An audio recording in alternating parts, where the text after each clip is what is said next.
far as what we saw here over the weekend, I mean, we can talk about Auburn and Oregon and the thrilling finish with Bo Nix. I mean, let's be kind, and we'll start there before we get into the bad, right? Because there was some bad this weekend, and you know where I'm going, you people in Knoxville.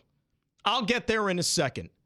But as far as the Auburn and the Oregon game was on Saturday night, you know, that had everything that you want an early season out-of-conference college football game to be, between a couple of teams that have some expectations. Look, you know what this season could potentially mean for Gus Malzahn.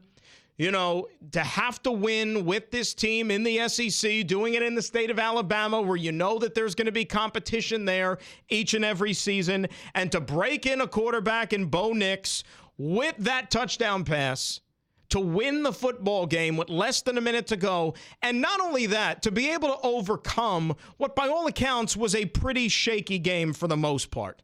I mean, you go look at the number, he was 13 of 31. He finished 13 of 31. But he got better as the game went along, and he got better when the situation warranted it. And he made the throws when he absolutely had to. Now, if you're an Auburn fan today, clearly you're thankful for Oregon allowing you to get back into this football game because, look, Mario Cristobal, I think he's a good coach, but as a whole, he had a rough game the other night. The way they managed that game, especially in the second half, the way they managed the clock, timeout usage, that sort of thing, I think it left a lot to be desired. And clearly, it gave Auburn some new life and an opportunity to win that football game. But this was a bitter, bitter pill to swallow if you're an Oregon fan. It's a bitter pill to swallow if you're the Pac-12, right? The Pac-12 has taken a beating here, and rightfully so. Oregon was supposed to be one of those teams that represented hope. That's why this game on a national stage against an SEC opponent, this was a huge statement game for the Pac-12 conference, and they let it slip right through their fingers. That's a tough loss. Now, they could still accomplish some things this year. They could still do everything they want to do in conference, and who knows, maybe play their way back into the playoff conversation. Nobody, let me make this clear, nobody eliminated themselves from playoff contention over the weekend. I don't care if you won, if you lost, whatever. You still have a whole season to go here. But people are going to think back and to remember that game and that situation.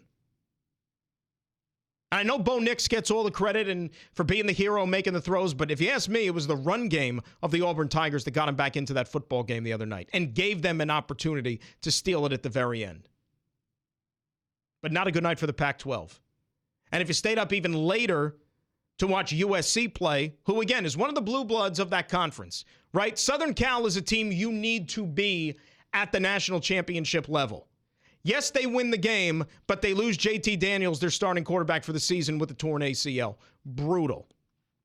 Brutal if you're Clay Helton. That is the last thing that you want to have happen to you. So right now, if you're the Pac-12, things not looking too good for you here first weekend of the season. I know Stanford had a hard-fought win over Northwestern. I get all that stuff. You know, Washington State is going to score all their points and that sort of thing. You've got the Huskies.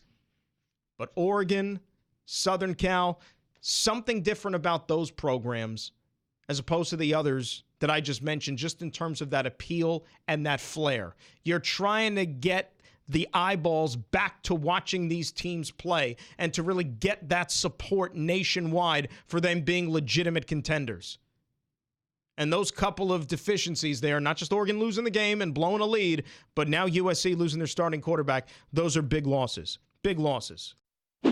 Thanks for watching ESPN on YouTube. For more sports highlights and analysis, be sure to download the ESPN app. And for live streaming sports and premium content, subscribe to ESPN+.